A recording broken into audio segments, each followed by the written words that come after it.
जब भारत की सरकार किसानों के खिलाफ 3 काला कानून लेकर आई थी और उस समय हमने रोका था, मान्यवर, निवेदन किया था, विनती की थी, हाथ जोड़ा था कि किसानों के साथ विश्वासघात मत कीजिए, लेकिन सरकार ने नहीं सुनी। सर, हमने विरोध किया, हम बेल में आए, सरकार को चिताया, हमें सस्पेंड करके बाहर कर दिया गया। सर, 7 दिन तक किसी संसद के परिसर में हम लोग निलंबित करके रखे गए।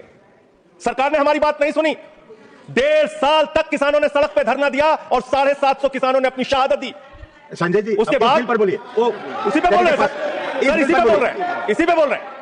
इस देश का किसान, इस देश का मजदूर, इस देश का अन्नदाता, सर आपका चेहरा आ रहा है, मेरा भाषण मेरा चल रहा है, चेहरा आपका आ रहा है। इस देश का किसान, आपका आ रहा है, आपका, इस देश का मजदूर, इस देश के करोड़ों लोग सड़कों पर उतरे, उनको खालिस्तानी कहा गया, पाकिस्तानी कहा गया, गोलियां चलाई गई, लाठियां चलाई गई, बड़े बड़े कील गाड़ दिए गए सड़कों पे। और 1.5 साल के बाद प्रधानमंत्री जी एक दिन प्रकट होते हैं, कहते हैं मेरी तपस्या में कमी हो गई, हम कानून वापस ले रहे हैं। आज मैं आपसे कहना चाहता हूं मान्यवर, यह ऐतिहासिक भूल आप करने जा रहे हैं, यह गुनाह और पाप आप दोबारा करने जा रहे हैं।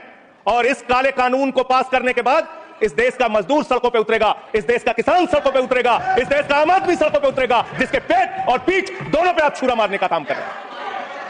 यह मैं कहना चाहता हूं मान्यवर, यह बिल किस मंशा और उद्देश्य के तहत लाया गया है?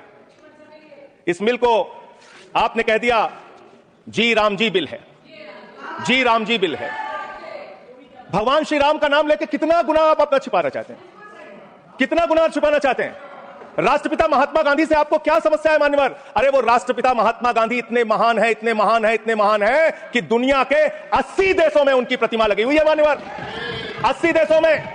और जब G20 का सम्मेलन हुआ, दुनिया के तमाम राष्ट्राध्यक्ष आए, दुनिया के तमाम प्रधानमंत्री और राष्ट्रपति आए, तो भारत के प्रधानमंत्री को मजबूर होकर उसी राजघाट पर महात्मा गांधी के सामने सर झुकाना पड़ा। वो गोलवरकर की समाधि पे नहीं गए, गांधी की समाधि पे गए, वो गोडसे की समाधि पे नहीं गए, गांधी की समाधि पे गए मान्यवर।